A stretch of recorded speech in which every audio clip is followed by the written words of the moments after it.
Hi everyone, welcome back to my channel. My name's Rachel and this is Stitched Up. So today's video is my turn to talk to you about the Gift to November challenge run by the lovely Alison, who is so like Dotty. So Alison has been running this challenge for the last 2 or 3 years now, which is a fantastic challenge in November. And it is all about sewing up a gift for a loved one or a friend during November, so you get ahead of the game when it comes to your Christmas sewing projects. Now, in the last couple of years, Alison has been running it with the lovely Adam from Adam Sews, but this year she's going it alone. And every day throughout November, there is a vlogger who is chatting to you all about some ideas and inspiration and their plans for this challenge. So I'm coming to you today to chat about my thoughts regarding this challenge this time. I've done the vlogger tour for the last 2 or 3 years and I found it really inspirational to guide my sewing plans for the festive season. So this year things are done a little bit differently. There are some amazing sponsors. I'm sure you've watched some of the other vloggers that have already put their vlogs up so far in November, but there are a few things that Alison is doing a little bit different this year. So I would encourage you to go and watch her launch vlog, which I will link to down in the description box below. But firstly, the hashtag has changed. So it is now hashtag AGTN24. I'll put that across the bottom of the screen for you. And instead of you waiting until the 30th of November to post your makes with the hashtag on Instagram, you can do it throughout the month of November, because that just makes things a little bit easier for Alison to coordinate all the winners and distribute the prizes, etc. She has asked that you make sure that you identify, if you are going to be posting on Instagram, that you identify where you are located, whether you're in the UK or internationally. And that's purely from a prize perspective, because some of the prizes are unfortunately only UK. Go and check out Alison's launch vlog for all the details if you don't have them already. And don't despair if you are not on Instagram, because Alison's listened to a lot of feedback. There are a lot of people that don't want to post their makes publicly on Instagram, and also some people that don't have Instagram at all. So she does have a email address that you can post your makes to if you still want to be entered. So that's brilliant. So yeah, go and check out her launch vlog and you will find out all the details. So this year I have decided to tackle this in a different way. The last couple of years, what I've done is I've talked about a few bits and pieces that I have seen which I thought are great ideas for sewing gifts for Christmas, and I've chosen 2 or 3 of those myself to sew up. Now this year I am on borrowed time. Honestly, it's just been manic these last few weeks because I've been away and I've had so much on my plate. Even though I've not been working as much as what I normally do, it's just time has just run away with me. So I haven't actually got to the point where I know what I want to sew for gifts for people this Christmas. So I am tackling this from a different perspective. What I have got for you today are 10 ideas that I have found and put together that I think are brilliant ideas, some of which you may have seen before, some of which you haven't, but these are designed for scrap fabrics, fat quarters, those kinds of things, and aimed at absolute beginners as well. So if you're a beginner, or you know somebody who is a beginner at sewing, or somebody who wants to get into sewing and wants to tackle some very simple projects, then there might be something among these ideas that I've got for you today that might interest them to have a go at. It's a great opportunity for people that aren't very experienced in sewing but want to make something for a loved one for Christmas, to have a look at some of these ideas that I've got for you, to see if anything sparks your creativity, that are going to be very simple to make, very quick to make, and use up scraps of fabric that you've probably got lying around in your stash and you don't really know what to do with. There are a couple of these that I really like because I think they will be so useful. So I'll talk to you about that towards the end, but I'm going to get started so that this vlog doesn't go on forever. Firstly, please excuse me if I keep looking down because I have made some notes, because there's a lot to get through and I can't remember it all to just look at you and tell you all about these projects, but I'm going to have to look at my notes just to make sure that I cover everything. So I will leave a link to all of these projects down in the description box below for you as well, if you want to go check them out. The majority of these projects are absolutely free as well, which is an added bonus. There's one or two I think that are paid for, but I will come to that a little bit later because I've got some ideas about that as well. So let's start with number one, and number one is the star pillow pattern. Now, there are lots of tutorials and patterns out there that you can find if you just Google them for pillows, cushions, those kinds of things. But I love this because I think it's got a real Christmas sort of flair to it. So it's a simple 5-pointed star pillow, great for beginners to tackle. And it comes in 3 different sizes, but because it's a PDF that you print at home, you can actually scale the printing, so you can create whatever size you want of this pattern, which is just awesome. You can customize it by applique or adding buttons or trims or whatever, if you want to get, you know, if you're a little bit more experienced and you want to just, you know, add a little bit of your own creative flair to it. But, you know, if you're an absolute beginner, this is a really good first project to make a little Christmas pillow that you can either gift or even for your own home decor or whatever. So it takes up only half a yard of fabric and some stuffing, and stuffing you can buy very cheaply, either toy stuffing or I've often used like an old pillow. You know, if you've got an old pillow or an old cushion, the filling from that I've used before. And even sometimes if you can't find toy stuffing, most of us can find shops that sell pillows very inexpensively. So I've bought them before so that I can use the stuffing from those to stuff pillows. So this is a free template. Yeah, doesn't use much fabric. I would stick to something like cotton if you're a beginner, but obviously if you're more experienced, you know, there's no reason why more experienced people in sewing can't tackle some of these projects. I would maybe go for something like a velour or, you know, sparkly fabrics, anything like that you could tackle. But yeah, if you're an absolute beginner, I would go for a simple cotton that's stable and sturdy, and you're going to get the best result from that when you are new at sewing. So yeah, that is project number one.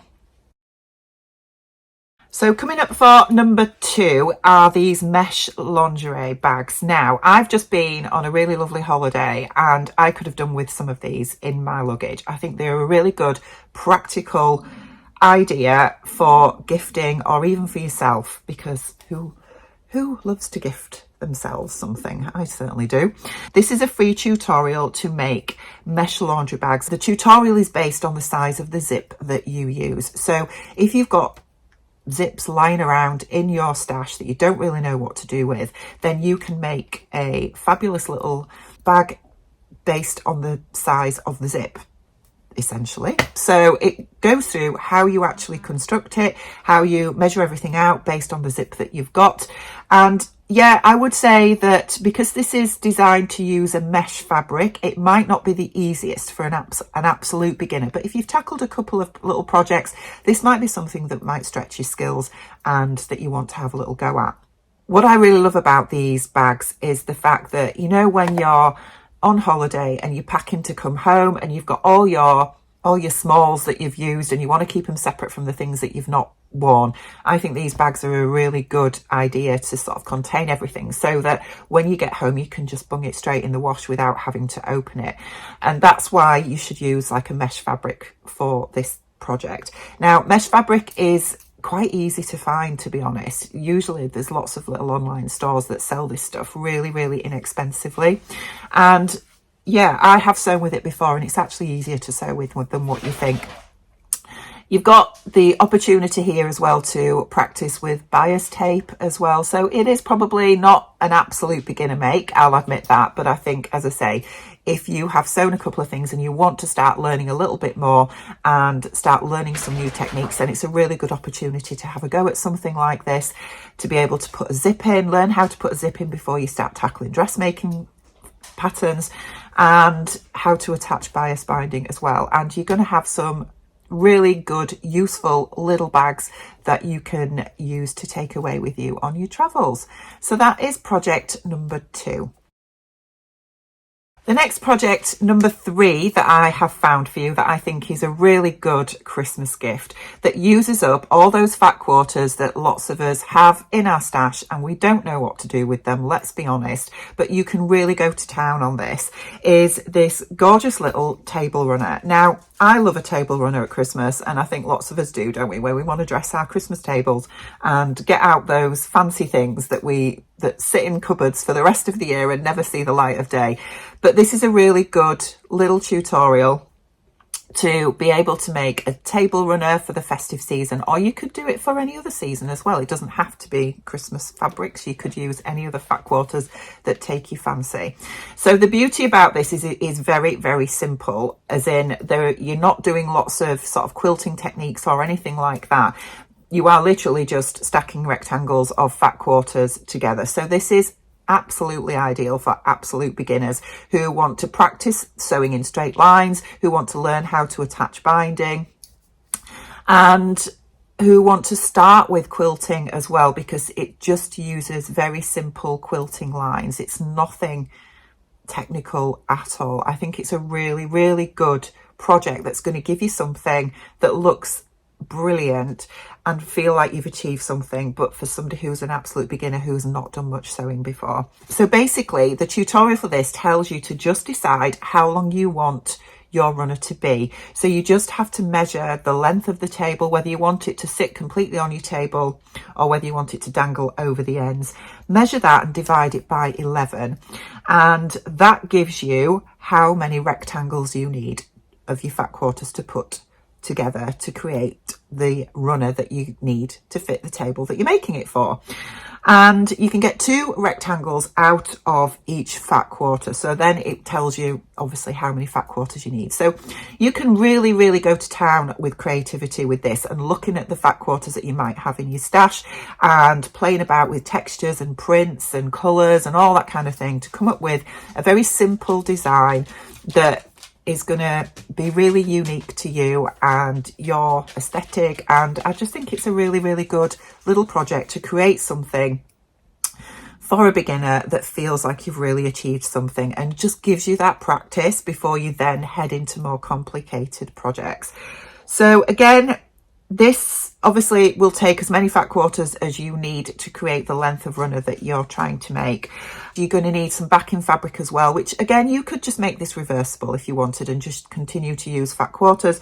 But if you're going to want a plain backing fabric, you're going to need approximately 1.5 yards of backing fabric and the same amount of batting as well, and about 1/2 yard of a contrasting fabric for the binding. And the tutorial tells you how to make the binding and how to apply it as well. If you wanted to, you could probably use bias tape, I guess, if you wanted to buy pre-purchased bias tape. If you felt that was a little bit too advanced for you, then absolutely there's no reason why you can't buy bias tape to make your life a little bit easier. But I think this is a great little project. So that is number 3. So moving on to project number 4, and this is a fabric basket. Now, there are lots and lots of tutorials and patterns out there to make fabric baskets. I've made some before. They're always really handy. You can make them in whatever size you want.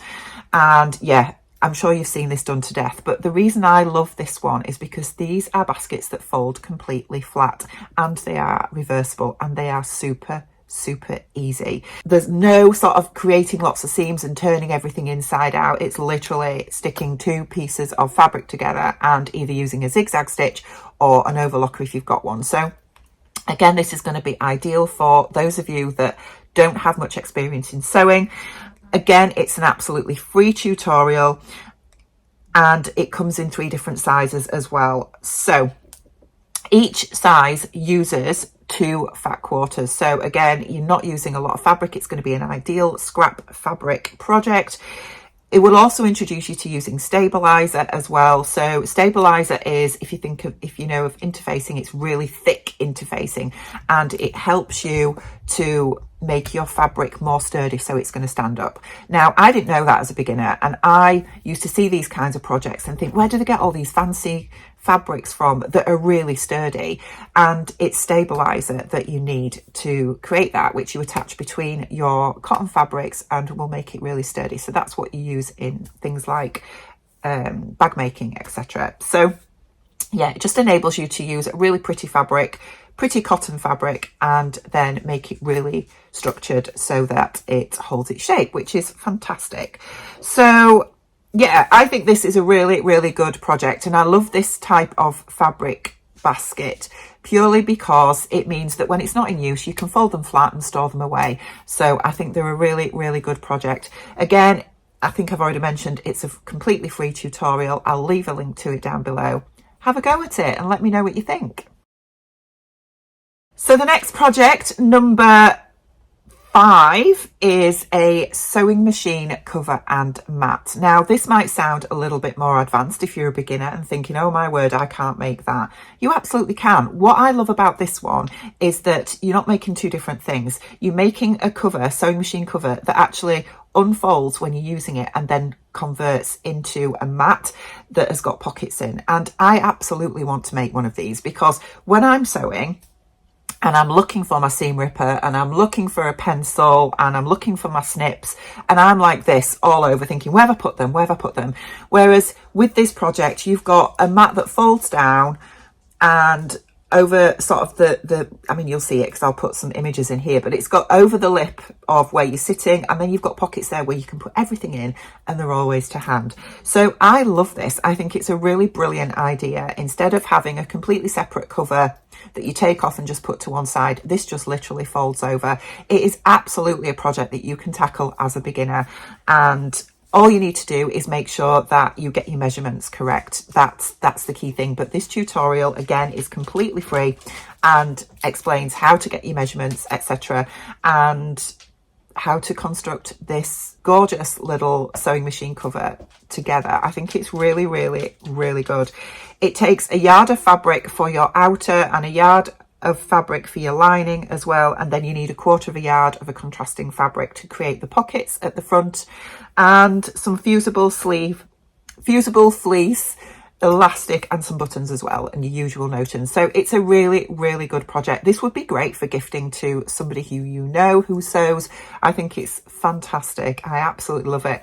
Even for those of us that go off to sewing socials as well, to have something like this that you can just take with you, I think is, you know, to cover up your machine and then unfolds when you're taking it out at your sewing social, and you've got all your little pockets there all ready for you to go with your project. I think it's brilliant. The link to this project is down below in the description box if you fancy checking this out. And if you've got those random meter pieces of cotton that you don't know what to do with, this is going to be a great project to use up that out of and get it out of your stash.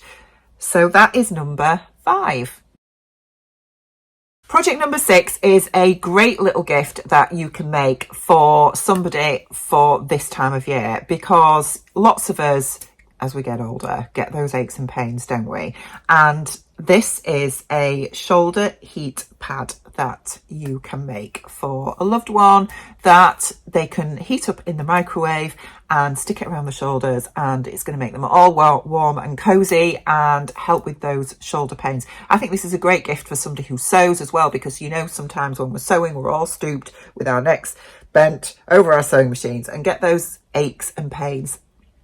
And I think this is a perfect little gift for somebody that is just going to help ease that. So this is a free tutorial, and what I love about this is basically you're just using a little bit of cotton. It must be 100% cotton because you're going to be microwaving it, so that's really, really important. You don't want to be using any synthetic fibre fabrics for this project because they might melt in the microwave, whereas cotton is natural. So you need to use 100% cotton fabric. So again, you can use fat quarters or any cotton that you've got in your stash. Go to town with patterns and yeah, make something that's going to really appeal to the person who you're gifting it to. And then you fill it with rice. But the other thing about this is you can use essential oils in there as well. So you can use obviously lavender, which is a really popular one, but you know, all your little essential oils like eucalyptus would be a great one for helping somebody who's, you know, full of cold, that kind of thing, as all those nasty winter bugs that we all get from time to time.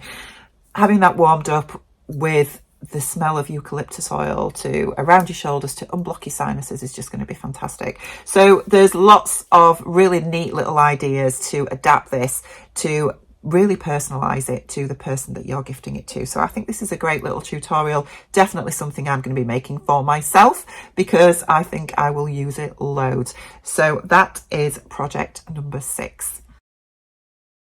Project number 7 is this fantastic free tutorial and template for an oven mitt. Now again, these are very popular projects that lots of us sewers make from time to time for loved ones and even for our own use. I've made them and gifted them in the past as well. This project, as I say, is completely free and you get a template as well. It's literally 2 pieces of fabric and you've got the batting, etc., that you need to use for it as well. So what's great about this project and what makes it ideal for beginners is that you use straight line quilting. So if you want to get into quilting and you want to have a go at, you know, something really simple, then this is a really good introductory project for you to try. Now you need to use, again, 100% cotton fabric because this is going to be used obviously with taking things out of a hot oven. So you want it to work and make sure that it's usable. And you need the insulated batting, which is a very specific type of batting that obviously protects the wearer from the heat of an oven. So it's very easy to find. First for Fabric sell it, I know that, and my local boys as well sell it. So I've bought it from there before and it's not too expensive, certainly for the amount that you'll need for a oven glove or a pair of oven mitts if you wanted to make 2. It takes up very little fabric. You just need a fat quarter for the outer and a fat quarter for the lining. So again, you know, you can use up your scraps here as well. And obviously your usual notions. But I think this is a great little project. It's got the added binding around the edge as well with a little hanging loop that will just teach you to practice your binding techniques as well, which I think is really great if you're a beginner and you just want to learn those extra little techniques. But yeah, this is a great project for a free oven mitt where you can start learning how to quilt, and yeah, I think it would be a really lovely gift for a loved one for the festive season. So moving on to project number 8. Now, this isn't a free pattern. However, I just think this is the cutest little thing ever. So this is a Cosy Cat Coaster pattern that I saw on Etsy and I just love it. Now, coasters are always very useful, aren't they? And you can make them in whatever size, shape you want, basically. They're very simple to make. Ideal project for an absolute beginner to try, even a young child if you want to get children into sewing and making little simple gifts for their friends for school. This would be a perfect little project to do, wouldn't it? It's absolutely gorgeous. Now, as I say, it is a paid for pattern, but come on guys, how difficult is it going to be to just design this yourself? It's really simple. I know we all want to support independent creators, etc., and I have no problem with that at all, but you know, for those of us that have sewn for a little while, it's going to be really simple just to create this yourself and create a little template. All this is going to be is making your template, cutting it out with a little seam allowance around the edge. I would suggest 1/4 to 1/2 inch seam allowance, and then stitching them together, right sides together, leaving a little gap, opening that gap out. Before you do that, actually, I would use fusible fleece. So fusible fleece is, again, very inexpensive to buy for the amount that you'll need for this. I mean, you can make this out of a fat quarter, I would say, which would probably make you 1 coaster. And yes, attach your fusible fleece to one of your pattern pieces, then stick them together, right sides together, sew around the edge, leaving a gap to turn it out, and then hand stitch it closed. It's going to be as simple as that. And you know, using that, you could make whatever design you want for coasters, but I love these little cats. I think they're just so cute.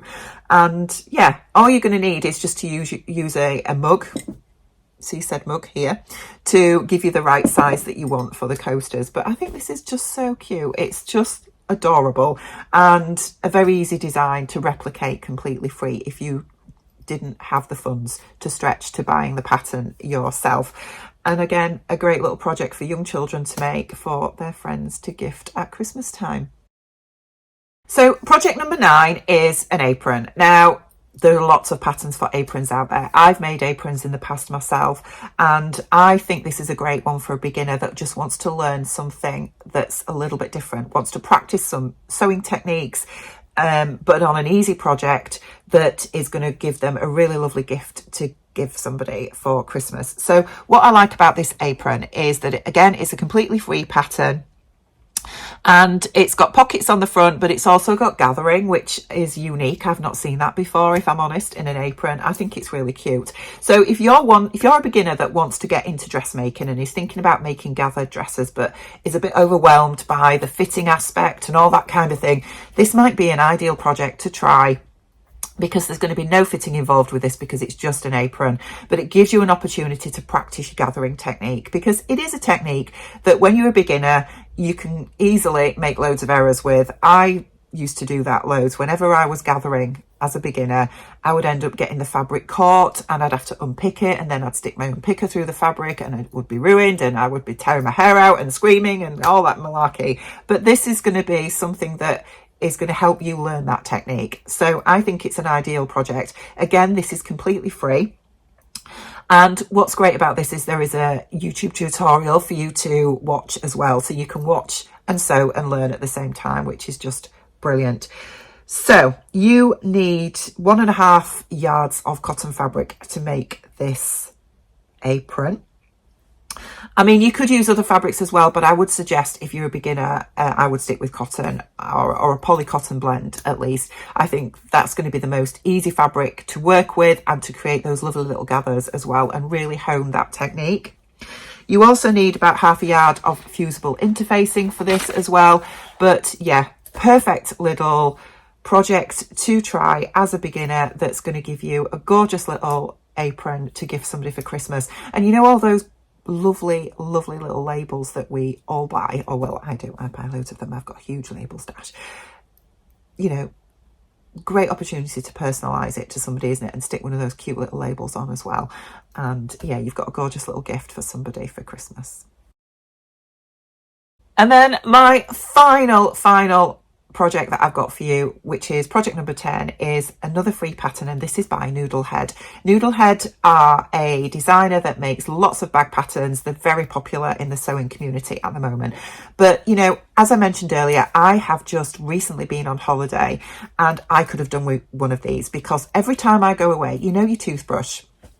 So toothbrushes, okay, I think are really difficult to take anywhere, because unless you've got a toothbrush that's in one of those plastic cases, but I know lots of us are, you know, thinking about sustainability, don't want to be using plastic as much as we can. But you know, if you just stick your toothbrush in your cosmetic bag or whatever, it ends up with fluff all over it, hairs, and also it gets wet and it's just a nightmare. It's a nightmare. Every time I go away, I'm with my toothbrush thinking, where do I put this so that it's going to stay clean and dry and I'm not going to have to scrub it clean when I get home? And it's a nightmare. Anyway, I have found this fabulous little pattern from Noodlehead that is completely free, and it's to create a little pouch to put your toothbrush and toothpaste in, so it keeps it completely separate from the rest of your toiletries and cosmetics when you're on your travels. And yeah, I think it is genius. I love it. Now, the actual tutorial is to use a hand towel, which absolutely you can use that. I mean, the whole point of using a hand towel is it's, with it being toweling fabric, it's absorbent. So that's the purpose of it, you know, that you can use. You've got that absorbency for your wet toothbrush when you've used it and you're on your way home and you want to pack it away and keep it nice and clean. Then, you know, that's brilliant. I think also you could use lots of other fabrics. So you could use just a plain cotton if you wanted to. I mean, obviously it's going to get a little bit damp, but at least with a plain cotton, it's going to be washable. So when you get home, and if it's a bit damp and gunged up from your toothpaste, you can just shove it in the wash and then it will get clean, won't it, for the next time you need to use it. But you could also use things like oilcloth fabrics as well. You know, the laminated fabrics that have that sort of coating on that is a little bit water resistant, those fabrics would work perfectly as well. I think this is a cracking little project, and it is so usable. I definitely am going to make this because I think it's fantastic. I think what I would probably do if it was me, because obviously you could, once you've made one of these and you know how it fits together and everything, you could probably alter the dimensions of it. So if you're a family of 2, 3, 4, 5, whatever, you could obviously make it to fit all your toothbrushes. It's a great little project. I think it's brilliant. And knowing Noodlehead, they're well known for really well drafted patterns, really good instructions. It's going to be a breeze to make this and put this together. I love the addition of the binding around it. Obviously, if you are using toweling fabric, you are going to need to bind it to sort of finish that edge. That could be a little bit awkward, I guess, especially for a beginner. So, you know, if you wanted to just try it with cotton first, where you could just either do a nice fancy edge stitching around it, overlocking again, or you could just do it right sides together and turn it out so that you've got that nice seamed edge, then you can really play around with this with whatever fabrics you've got in your stash to create this. I think it's great. And the only fastening you've got, I think, is like a little it looks like it's a little tie with a button as well, so just stitching a button on with a little tie, so you've got no worries about having to create buttonholes or all that kind of stuff. I guess you could just use Velcro as well, you know, the Velcro that you either sew on or stick on. I would probably sew it on, because I think if this is something that's potentially going to get wet, then if you just use the stick on Velcro, it's liable to just come loose at some point. So yeah, you could use Velcro to just Velcro it together. That's going to work perfectly for a beginner as well. So that is my number 10, and I've been going for 33 minutes. Phew! So what do you think to these projects? I think there are some cracking little projects in here. I really want to make the star cushion. I would love to make that and monogram it with my granddaughter's initial. I think that would be lovely for her bed. And I want to make the toothbrush holder, because that is just such a practical thing that I know that I will use. And also the mesh lingerie bags, I would want to make those as well for me, because I'm all about gifting for me this Christmas. So I think there's some brilliant projects. Most of them, as I say, are free. Lots to choose from, lots to try. As I said, all the projects will be linked down in the description below. Let me know if you've made any of these or any similar. I'm sure there's lots of similar things out there, but I think it's great to have an opportunity to look at, you know, some new ideas that you might want to try.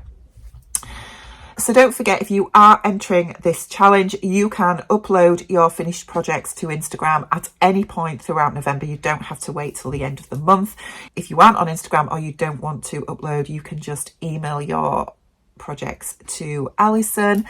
And if you are posting your projects to Instagram, don't forget to tag Alison at So Like Dotty in your post as well, so that she can see it. And good luck. I hope you win something.